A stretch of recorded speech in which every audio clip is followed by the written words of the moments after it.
Mas isso não é pela aula, eu falo assim, a capacidade que você tem de conseguir explicar de forma atraente? É o professor legal. Porque se você pega também, sei lá,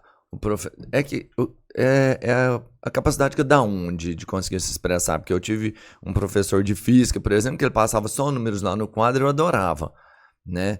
Mas não é às vezes a sua matéria, a sua capacidade de fazer... Cara, essa pergunta esse muito controle. professor me fala. Tua matéria é legal pra fazer isso. Eu dou aula de história. Uma vez eu recebi uma professora de história, eu falei pra ela assim, o que você tá ensinando agora? Qual que é o tema que você tá ensinando agora? Revolução Francesa. Eu gosto muito de história, né? Por gostar. Eu leio muito sobre história porque eu gosto, acho importante a gente entender alguns contextos de onde a gente chegou até aqui. E eu já li muito sobre a Revolução Francesa e eu falei para ela assim, quando teve a Revolução Francesa, foi inventada a guilhotina, os nobres morriam na guilhotina e os pobres morriam enforcados, porque a morte por enforcamento ela é muito mais dolorosa, ela é uma morte mais, como que eu vou dizer assim, ela é mais agressiva. A guilhotina o cara não sente muita dor ali na hora que está acontecendo. Então a guilhotina ficou para os nobres e os pobres ficaram com a forca. Então, desde a Revolução Francesa, o pobre se lasca. Até na hora de morrer, ele se lasca. Aí eu falei pra ela, chega na sala de aula e pergunta assim, do que é melhor morrer, enforcado ou guilhotinado? Fecha a porta, vai tomar água e deixa 10 minutos, deixa o pau ferver. Aí ela falou assim, cara, eu voltei, eles estavam numa puta discussão, o time da guilhotina contra o time da forca, eles batendo boca, discutindo, não, mas o cara enforca, já para o ar, ele não vê, não, o cara da guilhotina deve arder, e não sei, e aí eles na maior discussão. Aí ela falou assim, agora eu vou explicar. E veio e explicou o conceito social da pena de morte na Revolução Francesa. 40 alunos em silêncio prestando atenção. Porque ele consegue ver aquela aplicação colocada numa coisa que ele consegue sentir. Em um fato real, né? Adolescente não ouve, adolescente sente. Então, cara, você fica assim, vamos decorar a fórmula de Bhaskara. Todo mundo aqui aprendeu. Se a gente der uma fórmula de Bhaskara agora, provavelmente nós 4 reprova. E a gente aprendeu, a gente passou de ano. Aprendeu, sim. A gente tem o diploma.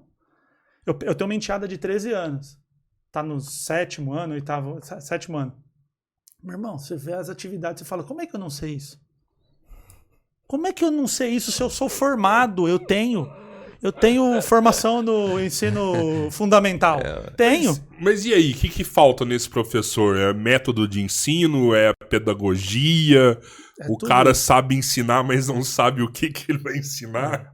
Esse dia a gente falou isso aqui, o povo quase matou a gente. Não, mas... E assim, cara, é uma coisa que fique muito clara. O professor toma pedrada porque ele está na ponta do processo. Sim. Mas isso vem de cima. A coordenação da escola, a diretoria da escola, a delegacia de ensino da cidade, a Secretaria de Educação do Estado, o Ministério da Educação, tem que vir uma coisa que ampare esse professor. O problema é, você vai ser professor de matemática, você aprende matemática, ninguém quer saber se você é bom, você chegou com um diploma de matemática, você vai dar aula de matemática. Então precisa ter uma formação do professor de ensino. Ele acessar o ensino para o aluno. Então, por exemplo, a neurociência hoje ela tem inúmeros neurocientistas que pesquisam sobre aprendizado. Como que uma pessoa aprende? Como que uma pessoa absorve? Então, por exemplo, prova é uma coisa que é obsoleta. Prova não prova nada. Só que eu, professor da escola pública, falar assim, não vou dar prova porque eu não quero. Não pode. Ele tem que dar prova, porque o ministério... Entendeu? Então, o professor, é o que eu digo assim, o professor é uma engrenagem. Parte do problema é do professor. Porque tem muito professor também que ele chega assim, eu vou passar minha matéria aqui, aprendeu, não aprendeu. Nossa, mas como que você deixa uma prova obsoleta? Hoje tudo na vida é prova. Então, mas não, o conceito de prova é obsoleto. Eu vou te dar um exemplo. Você não dormiu a noite anterior. Pronto, tua performance já arrebentou. Sabe uma coisa que eu já fiz? Mas ela é necessária. É o que tem hoje, né? Mas eu acho que não é o melhor método de avaliação. Vou te dar um exemplo. Bora. Vou te dar um exemplo. Pega um aluno que conversa com todo mundo na escola. Sabe o vereador? A gente chama o aluno de vereador. O porta-voz da Ele sala. troca ideia com os professores, ele fala com a diretora, ele vai tomar café na sala da diretora, ele troca ideia. Quando tem lá um grêmio, ele se inscreve, ele troca com todo mundo, ele sabe negociar, ele sabe conversar, ele é da hora. Quanto isso vale no boletim dele? Nada. 0. Não tem serventia nenhuma. Só que na vida real... Na minha época era aula de participação. Esses conversavam muito, eles tiravam 0, porque ele atrapalhava a aula. Exato, cara. Ou, por exemplo, um aluno que ele é atleta. Ele é um excelente atleta. A escola como um todo, e aqui de novo, não é o professor, é o sistema como um todo, não serve pra nada. Ele vai jogar bola de vez em quando na educação física ali, que a escola também não tem muita estrutura, solta uma bola, os moleques jogam lá e beleza. Entende? Então, assim, você pega um ser humano completo e você mede um pedacinho dele. Hoje, sem medo nenhum do que eu vou falar, hoje uma pessoa que aprende técnica de memorização é o melhor aluno, passa em OAB, passa em concurso, você não precisa nem estudar o conteúdo, você precisa ser bom em memorização. Decoreba. Aí, por exemplo... Uma pessoa que é muito boa em memorização, se ela estudar 1 mês sobre direito, ela faz uma prova da OAB e passa. Essa pessoa está preparada para ser um advogado? Não. Ela não tem formação. Mas ela aprendeu o que precisava, foi lá, prestou uma prova, um concurso público e passou. Então, assim, a escola do século XXI, ela vai ter que aprender a avaliar um aluno como um todo. E esse é o grande desafio da educação no mundo. Porque a prova, ela pega o lógico matemático. Uhum. Cara, imagina que você tem uma memória fotográfica. Uma pessoa, assim, aquelas pessoas, sabe que Sim, o cara olha um lugar e desenha uma cidade, essas pessoas assim. Esse cara passa em todas as provas do mundo. Sim. E não quer dizer que ele está preparado. Mas não são habilidades diferentes? São habilidades diferentes. Então a educação não tinha que ser mais individualizada?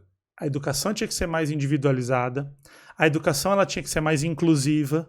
A educação ela tinha que entender que não é porque você é só bom em matemática que você é ótimo. Então, o atleta é ótimo, a pessoa que conversa é ótimo.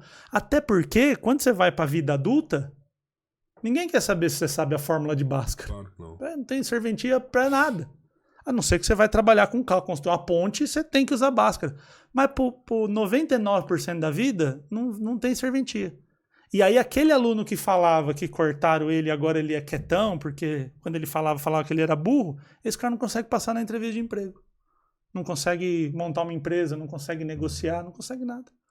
E a escola, cara, ela simplesmente, ela te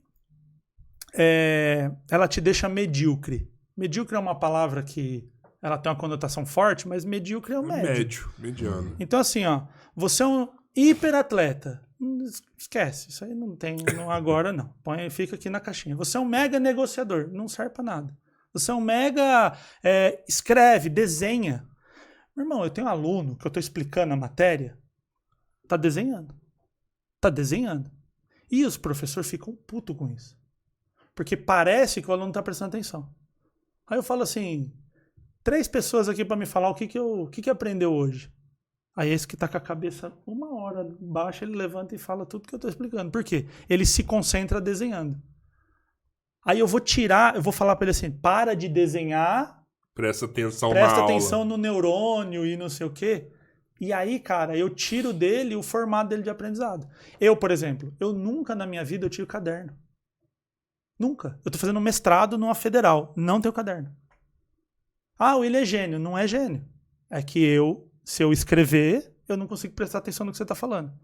Aí eu escrevi, aí perdi o que você está falando. Aí perdi o que você está falando. Aí você falou, eu fiquei prestando atenção, perdi a anotação. Perdi você, perdi a anotação, perdi tudo. Já não sei mais onde eu tô. Quando eu vejo tem casinha desenhada no caderno, eu falo, mas que cara é que essa casinha tá fazendo aqui no caderno? Eu não consigo anotar. Aí o professor vem e dá nota de caderno. Mano, minha mãe foi na escola 100 vezes. Minha mãe era professora da escola pública, né? Minha mãe foi na escola 100 vezes para conversar com o professor e falar assim, professor, ele tirou 9 na prova, tirou 8 e não tem caderno, você vai reprovar ele. Tinha que ir lá arredondar porque eu não anotei no caderno, porque o professor queria que tivesse caderno. Mas ele não aprendeu? Aprendeu. E por que tem caderno? Não, porque eu acho que tem que ter caderno. É isso, você tava tirando nota boa, né? Eu também só tive um caderno do primeiro colegial até o terceiro colegial. Então, um caderno só. Mas eu fiquei de recuperação em todas as matérias, né? Eu não aprendi nada. Não, achei que... Eu tomei bomba no primeiro. Mas sabe que eu lembrei? Eu tenho um primo e ele é bem notório, assim, a capacidade dele. Ele conversa muito bem, negocia muito bem. E ele tinha caderno, mas ele não copiava. Entendeu? Ele tinha que levar o caderno, que é bem isso. Só que era legal, porque ele também, como ele nunca escrevia, ele não aprimorou a escrita. Perfeito. Então a letra dele era muito feia. Aí os professores iam corrigir, não conseguia ler. E aí perguntava o que é isso. Aí ele respondia na maioria das vezes. Mas ele conseguia passar dessa forma. Então, por exemplo, né, a gente bate muito na fórmula de Bhaskara, inclusive eu uso ela de exemplo. Eu não acho que não tem que ensinar a fórmula de Bhaskara. Então, pro professor que está aqui assistindo a gente, ele precisa fazer assim. Eu tenho uma montanha aqui, tem um rio aqui, tem uma montanha desse lado. Quanto que essa ponte tem que ter de largura para passar para o outro lado? Ah, sei lá, 10 metros, 15, 20. Daqui 10 minutos eu volto. Deixa ferver, mano. Porque o desafio pro adolescente é aquela coisa de tipo assim, mano, vou te falar um negócio que ele não sabe. E o que ele vai fazer? Ele vai catar o celular, ele vai pesquisar, ele vai virar uma porra pra resolver aquilo ali. É o desafio. É de você chegar e falar assim... Por exemplo, tem uma aula que eu falo sobre o conhecimento, sobre você aprender a aprender. É uma aula que eu dou. Eu falo pros meus alunos assim... No mundo de hoje... Tipo, se você fosse pra você escolher um botão, se apertar um botão ia acontecer uma coisa. Você acha melhor ser uma pessoa especialista num assunto com profundidade... Ou você acha melhor ser generalista, conhecer um monte de assunto raso? Cara, quando não é 100%, é 95%. Especialista. Não, generalista. Sério? Bom, Adolescente, ele pensa, pô, é melhor eu conhecer de matemática, português, geografia, né? Então, na ideia deles, eles falam isso. Muito bem, gostei. Você infartou, tem um clínico geral e um cardiologista, você quer em qual?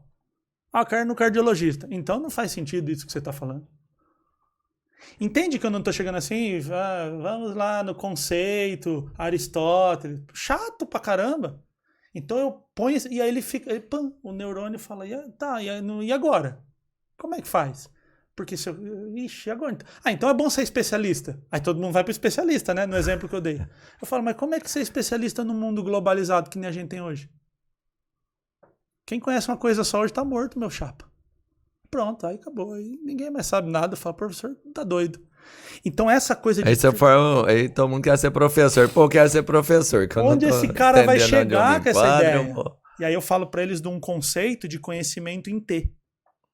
Uma coisa você se aprofunda, 80% da tua vida vai ser dedicada àquilo. 80% dos livros que você vai ler, 80% dos cursos, 80% da tua energia de conhecimento vai aqui, ó. E 20% vai aqui. Então eu me aprofundo na neurociência. Minha vida é estudar neurociência, estou fazendo mestrado em neurociência, leio artigo de neurociência. Neurociência.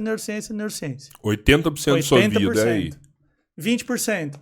Filosofia, história, política, geografia, atualidades, comportamento adolescente. Aqui.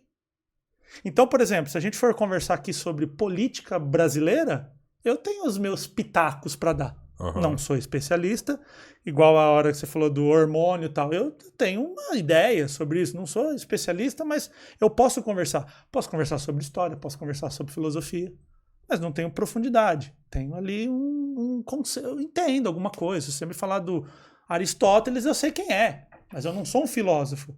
Agora, na neurociência, eu me aprofundo.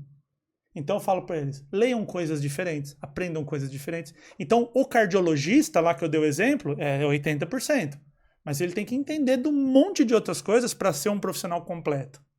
Entende então que a aula ela tem um storytelling, assim, ela vai se evoluindo, ela vai mexendo com o desafio. E não é aquela coisa assim, senta e me ouve.